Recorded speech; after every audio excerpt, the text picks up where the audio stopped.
Hey there, I'm Lee Rowley, and this is Lee After Dark. Why? Because there's more to being a business leader than just business. Each week, one brave entrepreneur ejects the elevator pitch and talks about whatever they want to talk about. Today, I have with me Anita. Anita, how are you? I'm doing well, Lee. Thank you. Awesome. Awesome. So the rules are simple. For the next 20 minutes, we can discuss anything you want except your business. If Okay. you're successful, you'll have 5 minutes afterward to pitch as much as you want. Each time you slip up and talk about your business during the interview, you get a 1-minute demerit. Yeah. So this is kind of a game show-esque sort of thing. And I'm pretty loosey-goosey with the rules, so don't worry too much about it. Cool? Okay. All right. Are you ready? Yeah, let's do it. All right. Let me go ahead and start the timer and go. What are we getting into for the next 20 minutes? You know what? I have a kid downstairs who is driving me crazy wanting to get AirPods. So right before I came up here, I was like, I have an interview, but please, Mom, please, all I have to do is click add to cart and then I can get them. It's so simple. And I'm just like, this is not the time to have this discussion. You know what she does? She gives me the puppy dog eyes. She's 10 and a half years old.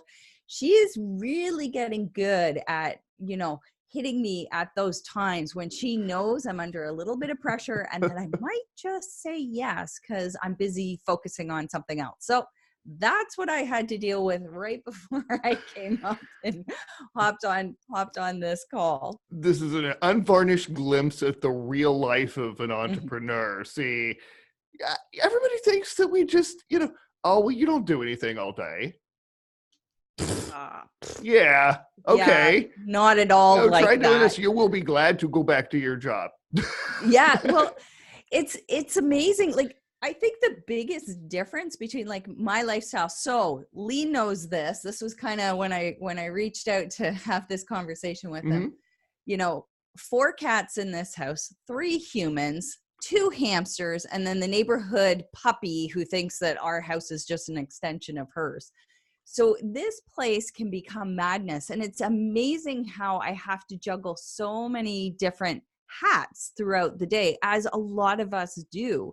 It's just that mine are all over the place. So I might have to, get up super early one morning just to get something done so that it doesn't interfere with something later. And it's very different from sort of the 9 to 5 that I had before when the kids didn't just arrive home from school and I was already here. It was so different.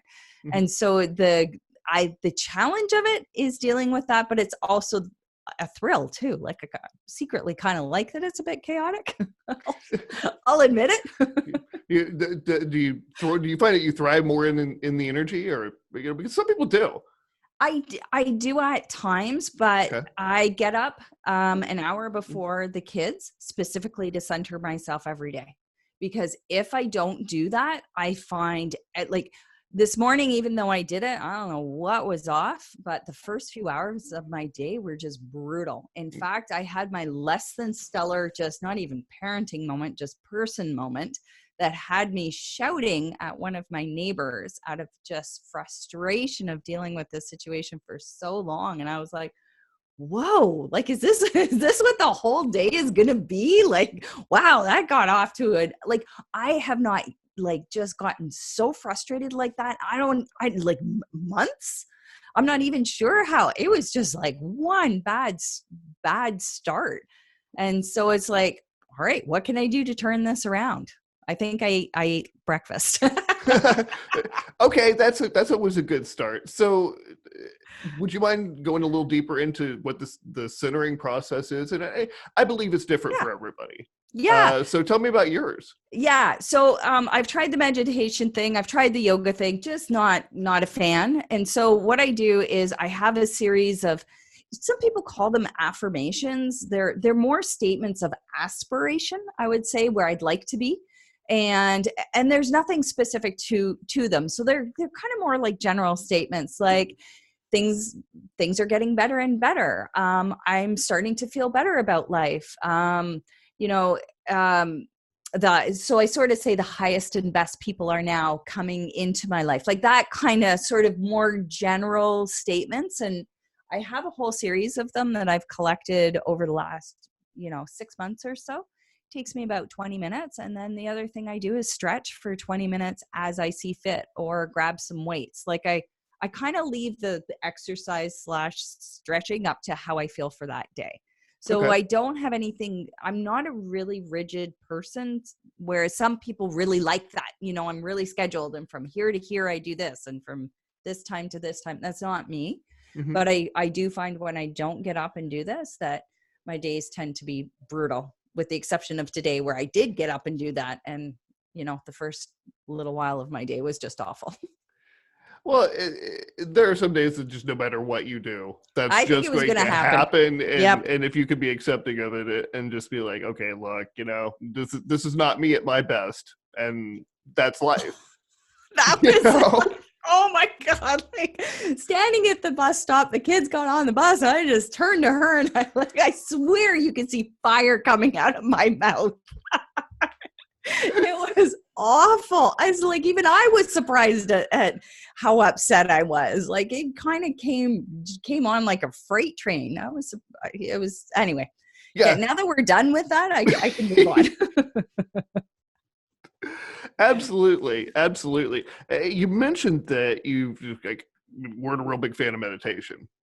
And that's a topic that just keeps coming up and up over and over again as I'm doing these episodes. It really is people find that the rigidity, or the perceived rigidity, of meditating for a purpose, Yes. you have to sit like this, and your back has to be perfectly straight, and your arms, legs crossed, and there has to be this, and you have to for breath, and like, well, meditation can be really, really messy and still effective.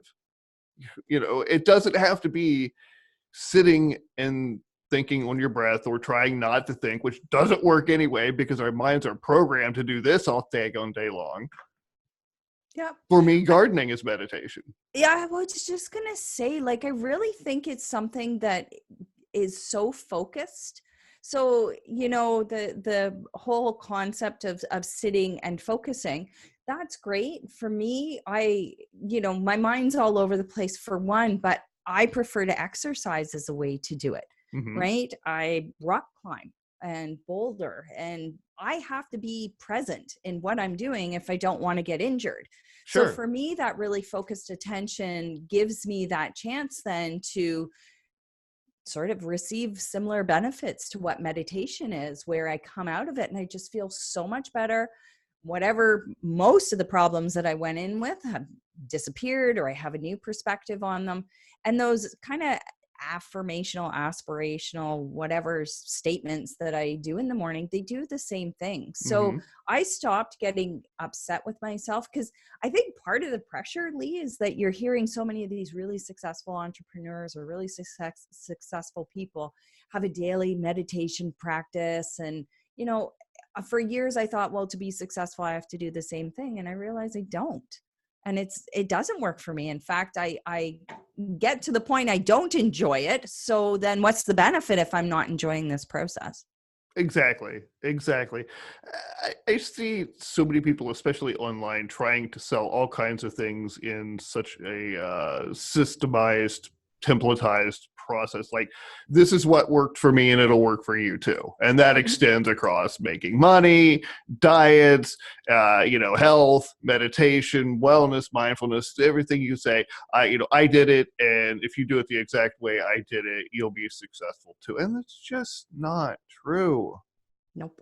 No, it isn't, because we're all different. And if you even look back over your own lifetime, like, I'm doing stuff now that even 10 years ago I never thought I would be doing, Hmm. right? Or 15, or even 5. So even within our own lifespans, we change, and certain things are great for us at certain times and not so great for us at other times. Like, I may never learn how to meditate, like, that quiet sort of sitting and focusing on either a sound or making a sound or whatever the heck. I'm okay with that.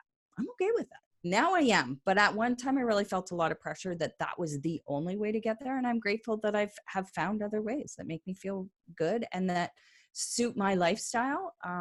I think that that's the most important thing. Awesome. Awesome. So you've got a house full of chaos, and yet you found your own your own portal to calm. Yeah, my That's own. really cool. Yeah, So yeah. if somebody hasn't found that, I mean, and they're struggling, in a similar situation, I mean, what would be your advice? So what I've come to realize is that with anything, if it makes me feel good and genuinely good, not like uh, me shouting at this woman, yeah, in the moment made me feel good, but afterwards I walked away and I felt terrible because it's Sure. not. I was shocked. I was like another person came out and took over. Mm. Um, not that kind of good. But if it genuinely makes me feel good, like I like doing things like this, having conversations with people, learning new things about people. That's something I really enjoy doing. Hmm. So when I do more of the things that really make me feel good like that, then I find it becomes easier to find other things that also make me feel good. And that's how it started. It was, I got a coach, and this coach, and that's another thing I wouldn't do without now in my life and I've had all kinds of coaches, business coaches, health coaches, mindset coaches. They've really been great at giving me whatever I need for that period of time. And so that's where I started. And the one just recently we focused on, well, what makes you feel good? What do you enjoy doing? What kind of gives you energy and energizes you? Versus we all have those things where you're like, oh, I would pay somebody to do this Sure. if I could. And, some people love to mow the lawn because it gives them that meditative, time or time to think or whatever it Hmm. is they're doing. Other people are like, oh my God, like just get this off my shoulders. I never want to do it again. So I think it's finding those things. And for me, like, I was surprised that rock climbing is one of those things I really enjoy doing. And so I find myself going more and doing it. Is it typical exercise? No, but I just come from 12 months of being at a gym and I despised going. So just, Uh, yeah, it's that hmm. feeling like I would go and I would work out and I was doing everything I was supposed to do, but I did not enjoy it. Versus rock climbing, to me, I love it. It is hard. Mm. It is problem solving. It puts me in the moment. It's very community oriented. I adore it. So And you don't think about your problems. you don't, well, no, because you're trying to solve the problem that's currently in front of you. And at least with bouldering, there's no ropes. So you're going, 30 feet up in the air. Oh And if my. you're not focused on what Yeah, you're doing, there are consequences. there's some consequences. So you Yeah. can't be thinking about whatever problems you have. You are literally, and they call them problems, that you are solving that problem because it is. You're trying to figure out, well, how do I get to That's here? And it's awesome. fascinating. I love it. Okay. Just so I can fully understand, what geographic area are we talking about here? You're in Canada, right? I am just outside Toronto. Yeah, if So you that's a can't try. hear Okay. it. Did I slip in the A somewhere? Probably. Hey, I talk to people from all over the world. They can usually pick up. Sometimes I blow it, but it's okay. So outside Toronto, Yeah. I can see that. Okay. Uh, we recently did some hiking and climbing out in the desert out in Nevada and Utah. Mm, So that I think was where I most recently found my peace, and love it. in a lot the same manner that you're talking about. It's just a little warmer. Yeah. Yeah. I do most of it indoor, but did you Oh, find the really? same? Yeah. So all Okay. my climbing's indoor right Oh, now. okay. It's like we're into fall, so the temperatures are dropping. You could still go outside. It's just not as comfortable. So now we're indoor climbing. But when you were doing it, tell me a little bit about your experience. Did you find the same sort of feelings that you were, really present in the moment and all of that? Absolutely. That was something that I took away from it that I'm still working on some articles about that I'm going to be putting on Medium. It was Columbus, Ohio isn't a big city by as far as I'm saying, but it's still congested enough that like everywhere you look, there's neighbors and noise, and I can hear the freeway noise, and but just to be able to stand out in the middle of the desert on a ridge that you've spent 20 minutes climbing, and I'm not in great shape, so I was just like thrilled that I made it up there to begin with, and be able to look out and see the entire Las Vegas Strip from one end to the other, you know, as a reward for putting in the effort. Yeah. That was fascinating, and just to I guess to hear the silence sounds weird, but you know, it really was. It's just the openness, the silence, the removal from the day-to-day blah, blah, blah, was like medicine. Yeah. Yeah, it sounds heavenly. And it's kind of weird that even though I have this chaotic life, the reason why I get up that hour early, even though I don't really want to most days, is for that exact reason, is for that peace. It's for that quiet. And, you know, sometimes I like the hamsters are running in their cages, but that's different from the sort of all the other noise that you might hear of everybody doing their stuff around, and, you know, the planes flying overhead and all. Like, it is, you don't realize how much your body craves it until, like, you had that experience that you did where you're kind of hearing the silence and you go, whoa, like, this is, wow, I kind of like this. Yeah. It can be so profound in its nothingness. Yeah. It's Yeah, just absolutely it is. amazing. So yeah, I had a thought queued up that just completely, you know, so they do that every once in a while. So carry on. We've got like 4 minutes left. So 4 minutes. Yeah, let's do it. What can we talk about? Well, we've covered the meditation thing pretty good. Good. Yeah, we've got that. Got running amok. So, well, what else are you into? So one thing that I never thought I'd be into is watching some of these. So my kids are 10 and 12 girls. Okay. We don't have TV, so no cable TV in my house. Actually, they've been raised without it now that I think about it, but Really? a lot of YouTube. And it's kind of funny. I'll share a little confession. I kind of like watching some of the stuff they're watching on YouTube. There you go. So if anybody knows Mr. Beast, my 10-year-old, after her whole AirPod thing and trying to hit add to cart on Amazon, then switch right over to some bizarre Mr. Beast. I'm not even sure what they're doing. So I kind of like watching that stuff, and I'm surprised because I never would have done this on my own, but because my kids are interested, and then we get inside jokes about some of the stuff that we're watching. Those are the best. Yeah. Oh yeah. Yeah, it's crazy. So that's something that I'm finding I'm doing more and more, is taking that time, and even during the day, as they come home from school, one comes from home significantly earlier than the other one.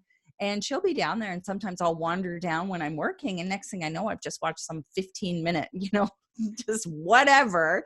But sometimes those little breaks during the day have been wonderful and really bonding as well for me and the kids, because they're sort of surprised that, their mom would want to watch this stuff with them. But I kind of like it. And I would hazard a guess that those moments make everything else you do worth it. It does. It does. It really, really does, because there aren't many parents who, let's say, work the 9 to 5, or they don't work from home, sure, who can snatch those moments, right? So my neighbor's puppy was in my backyard. So she's almost 4 months old. She's going to be a big dog, and she's fast. And so we were just chasing her around. I took 5 minutes, came down to grab a glass of water, and saw her in the backyard with my daughter in it.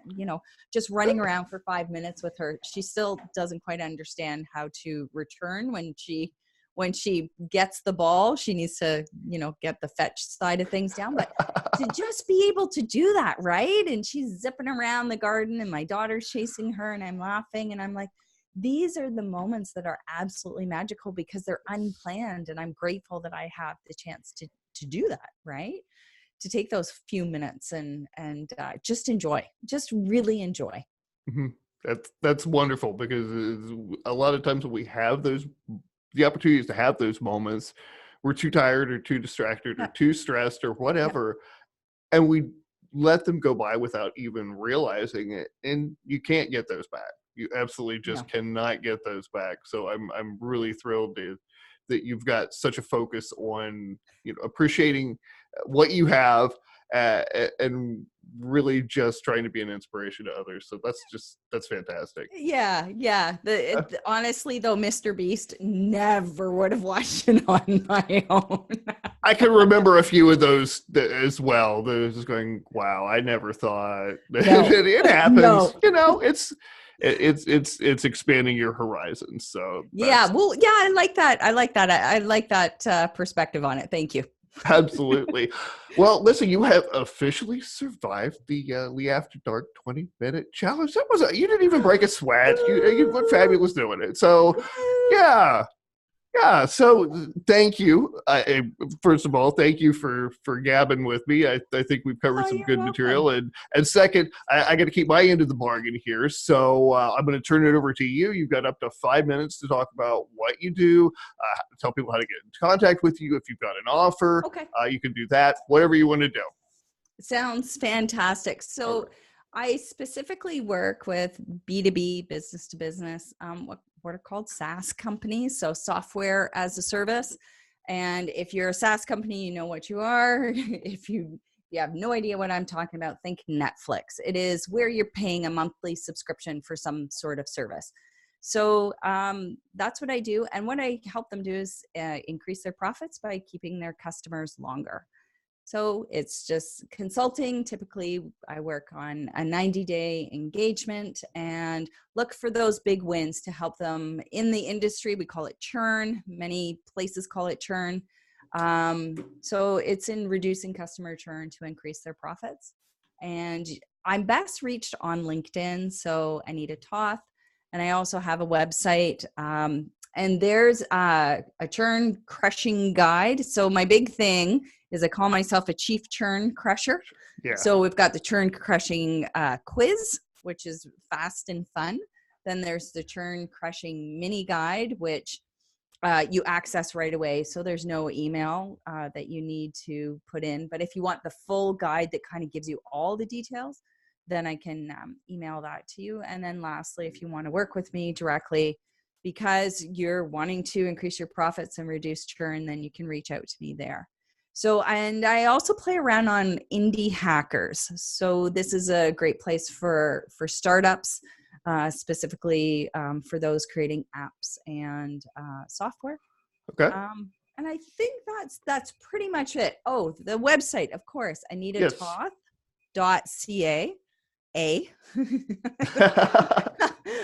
There's not an extra A on the end of .ca. Yeah, you can't comma do that. EH, as Canadians we're known for that.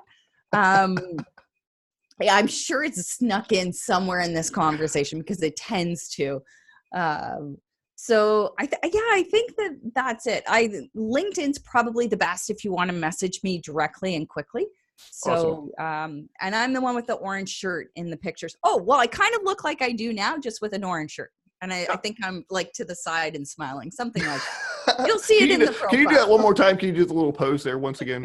Yes, to the side. Like perfect. I love it. Okay. So in the show notes, we'll have all those links. Yeah. Anything that you haven't already sent me, so we'll make sure we get it in there. Yeah. And go check her out, Anita Toth. You have been an absolute pleasure. Oh, thanks. I've enjoyed this.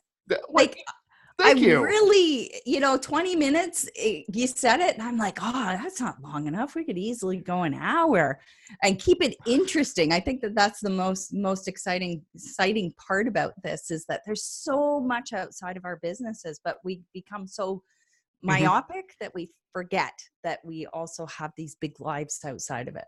Yeah, that's actually why one of the reasons I started this. I just got so tired of saying the same thing over and over and over again. Blah, blah, blah. I'm a copywriter, blah, blah, whatever.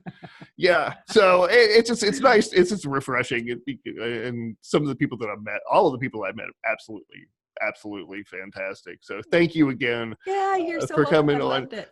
We're out of time. If you found Lee After Dark more entertaining and relevant than most of the dreck out there, give our hosts over at IPMNation.com some love, or subscribe on YouTube, Spotify, iHeartRadio, Stitcher, iTunes, and wherever the heck else the show ends up. This is Lee Rowley with my friend Anita Toth. Toth, I'm sorry, I don't know why. I keep That's wanting to say okay. I switched Toth. back Dang and it. forth too. Until all next good. time, be present and be well.